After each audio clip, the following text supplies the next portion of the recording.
So a very simple and powerful yet statement that comes out of Isaiah. And Isaiah is looking for someone who will speak on his behalf. And it is Isaiah. And he says to Isaiah and to others, if you were check in the account in the 6th chapter, verse 8, then I heard the voice of the Lord saying, whom shall I send, and who will go for us? And I said, here am I, send me.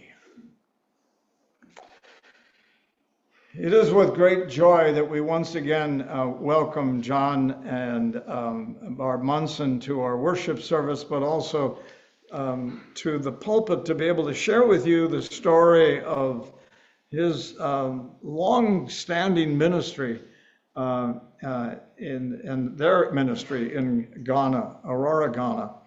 It's a little community we didn't know anything about for a number of years ago, but suddenly we have become much more aware of both the ministry that John and Barb have been sharing with other United Methodists throughout Wisconsin, and also who have been there to participate in dedications, supporting both the United Methodist Church in that small community, but also then doing some wonderful other things. And John, if you'll come forward, please, we are delighted to welcome you to our service this morning.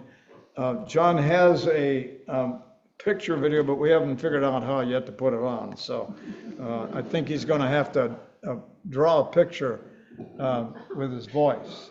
So enjoy. Well, good morning. Coach, you'll appreciate this. Some days you get your game plan all ready and it doesn't work, so you start with another one, you wing it. And you rely on your expertise and your storytelling ability to get things moving. So today's one of those days, and so I'm going to share a story of 2025 so far in Aurora, Ghana. This has been the most challenging year for us in terms of fundraising, getting things done over there. We never had one like this before. So I'm going to start with just telling you the things that we actually got done. The first thing, if you look at your pew Bibles and you realize that you all have one. In the Methodist Church, Calvary Methodist Church, they had 8 of them for a congregation of 170. And so we decided this year we would provide some more pew Bibles, and we bought 24. Doesn't sound like many, but that's many more than they had. So we sent $350 over. They purchased them. They are in Twi, which is their native language, as well as English. And they do speak English in the school. So that's the first thing we got accomplished. Then we decided, well, we have this brand new orphanage. It now has 36 kids living in the orphanage, and they oversee another 26 who they place in homes. So they make sure they get enough clothes, enough food, and they go to school. The kids are doing very well, and if I had my pictures, I'd show you the kids in front of the orphanage. Beautiful building. It's working very well. We send supplemental food costs over. Typically, we send $600 3 times a year. And various donors from around the state give us dollars, and we send those over, and they buy rice, they buy cassava, they buy fish, they buy chicken. And so the kids are now getting at least 2 good meals a day, and they're doing very, very well. About 3 years ago, we were approached by a local high school and said, 800 girls, and they said, we'd like to have a soccer field. We said, well, maybe we can help you with that. And so we started raising funds like we always do, and people kicked in, and we found one donor who said, hey, I want to build that soccer field. Great. We'll tell you how much it costs, send the money, and we'll make sure the soccer field gets done. So then they added a track around the outside, We hired a bulldozer to come in and grade this big flat field. Cost us a grand total of $720 for 2 days of that rental of the bulldozer. And so here that would cost thousands of dollars. And then the girls went out, raked it with rakes and shovels and smoothed it all out.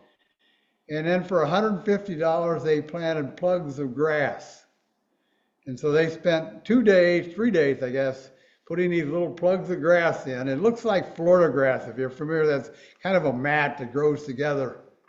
And then they got it going. It was rainy season. It grew very well. They needed some track equipment, and our donor gave them a jump pit, high jump bars, some shot puts, some discus, some javelins, some hurdles. And so they now have a track program for these 800 girls. The Ghana government wants the girls to play soccer. All the boys play, but the girls don't generally play. So we're getting the girls involved in soccer in Ghana, one of the very first ones in the whole country. And so it's been an exciting thing. The last thing we were able to do was buy them a riding lawnmower so they could mow that grass. It was getting pretty tall. And so we went ahead and our donor said, okay, we'll go ahead and give you enough money to buy the riding lawnmower. And so it's happened and it's up and running. We have many small projects going on at all times. We did a shipment of goods. Some of the goods came from here. We always collect them. We put them in boxes, and then we do a small shipment. Textbooks were given by various school districts.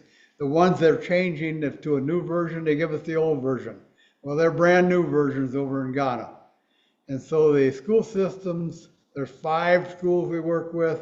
They all got some textbooks, about $2,500 to send that shipment over. It actually takes quite a long 6 to 8 weeks to get there, but it got there.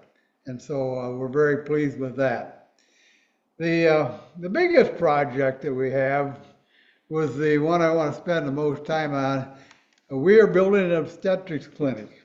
And the obstetrics clinic was a 4-year project. We started 4 years ago. And the village says, if you provide the dollars, we will build the building and we will provide the labor free. So we started 4 years ago building that building, and we've seen it several times now in various stages. The building is now completed, 100% completed. It's an interesting building. It's the best building in the entire village. It has a reception area where people come and they come in, particularly the young women or who are having children. They do prenatal training, they do delivery services, and they do postnatal care. None of this has been available in the village.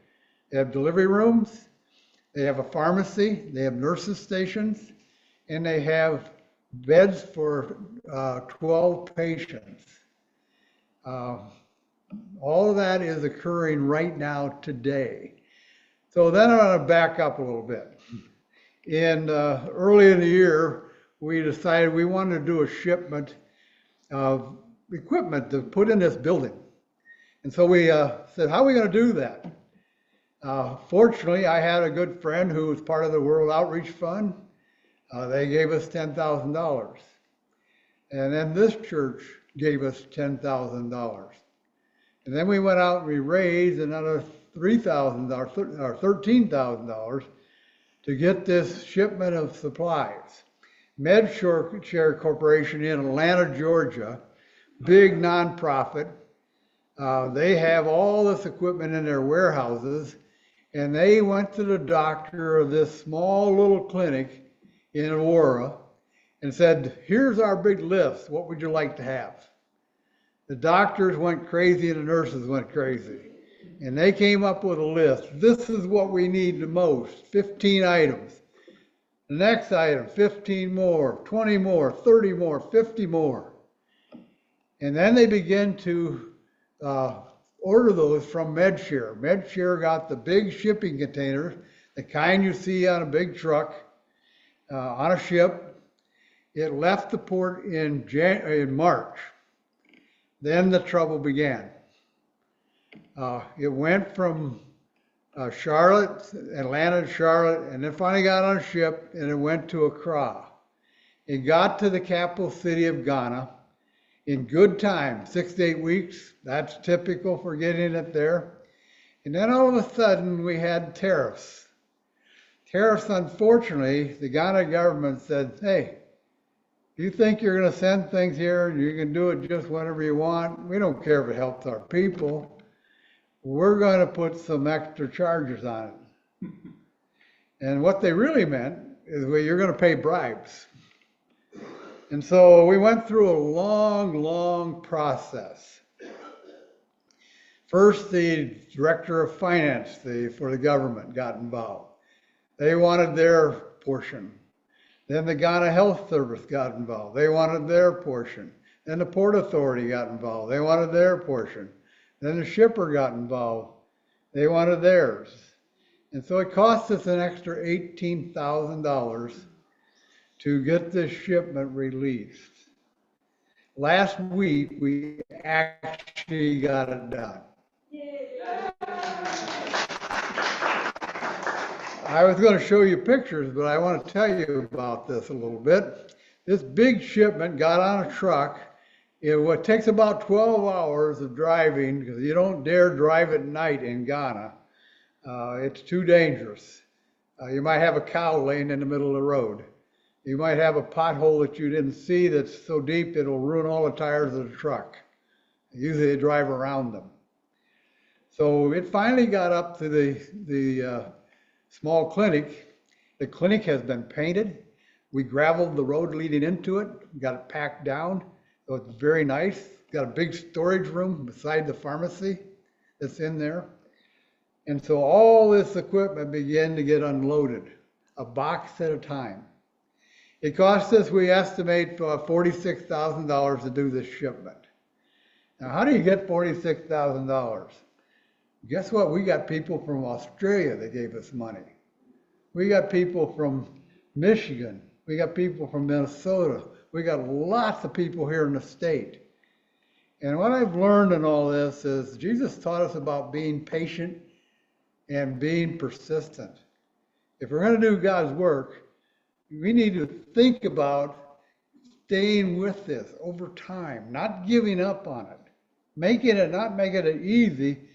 And I go, boy, what a challenge it was. But then I go, look at all the people who helped. Look at all the people who stepped up and did their little part to make it happen. And so when I think about this, I go, Barb and I, we're the fundraisers. Did we do it? No. We were just vehicles to ask the other people to help us. And they stepped up and they did it. And we made this shipment. That shipment is worth $400,000 US. So for $46,000, we got $400,000 of equipment. We got a new incubator for infants. The last time we were there, they had a cardboard box with a light bulb in it. And the light bulb was burned out. Now they have a regular incubator. We got delivery tables. We got exam tables.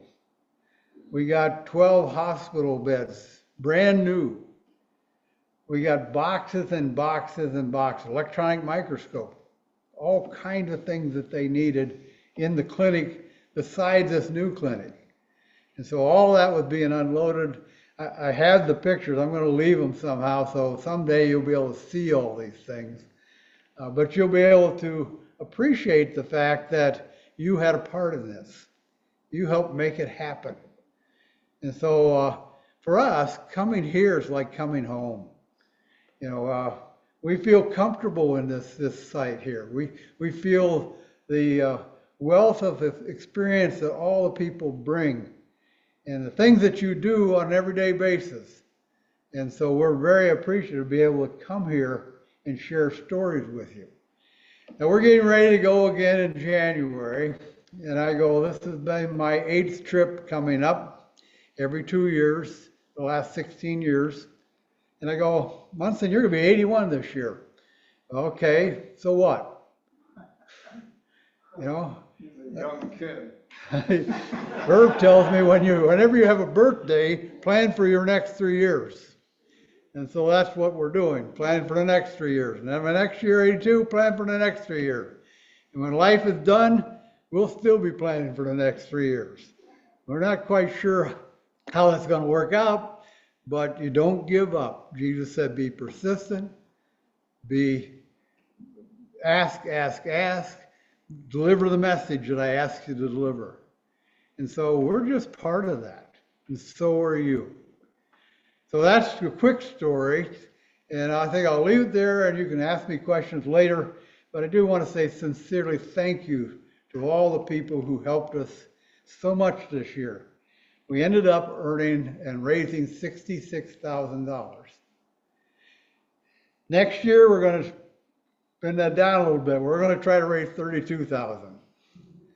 The big item that we're working on right now is a power generator for this new clinic. The power goes off every day, sometimes off 15 minutes and sometimes off for 8 hours. And the doctor over there says it's kind of hard to deliver babies in the dark and with a lantern light or a candle light. And so far we got out of the 15,000, we got 5,000 already, and so we're going to do that. We're going to continue our nurses training program. We have 3 nurses graduating in December this year after a 4-year program. They'll be certified nurses and they'll have full-time jobs. We have another 4 who are in the program, and we're going to add another 3 when we get there. So that will continue. Interesting enough, it costs us $3,540 to pay tuition for 7 nurses, and that included room and board, their personal equipment, and their little bit that they needed extra, their food and things like that. $3,540 for 7 nurses. And so we're really excited about continuing that program, and it'll help them immensely, greatly needed. So we have lots of little projects that we're going to have. I'll send the list up so you can hand them out later on. I had them on my PowerPoint, but Coach, it didn't work today. So we're winging it. And I ask you to keep right on winging it, do the work that you need to do, and thank you very much for your help.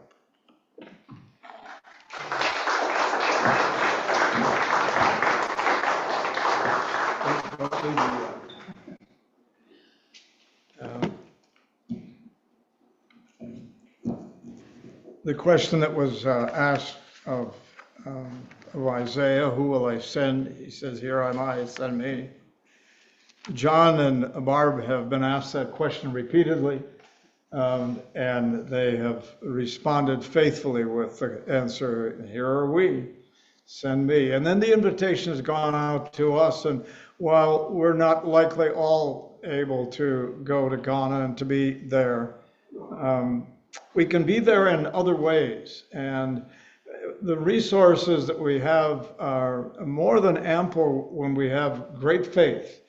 And the faith that indeed our giving is a way of saying to God, we want the kingdom to come in a really meaningful way, not only here in this community and in our state and our nation, but we want the kingdom to come all over the world. And we've chosen a spot or 2, and we're delighted we can share that. 30, how much to educate all of them? $3,540. Here's 1,000.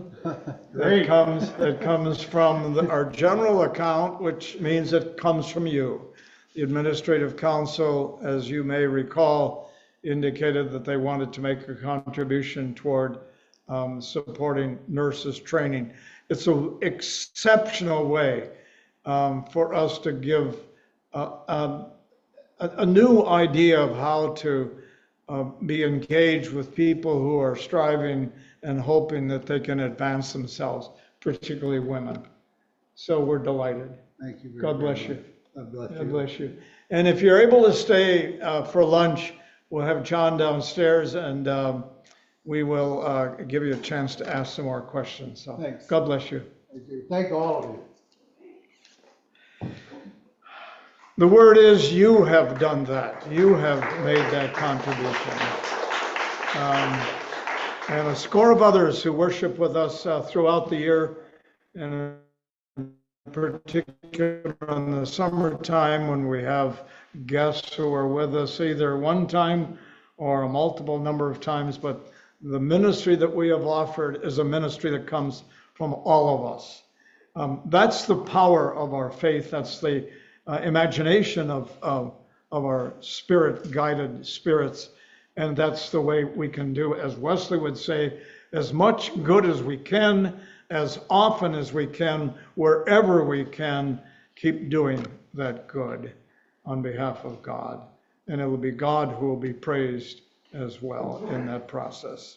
John, Barb, thank you so much for your ministry.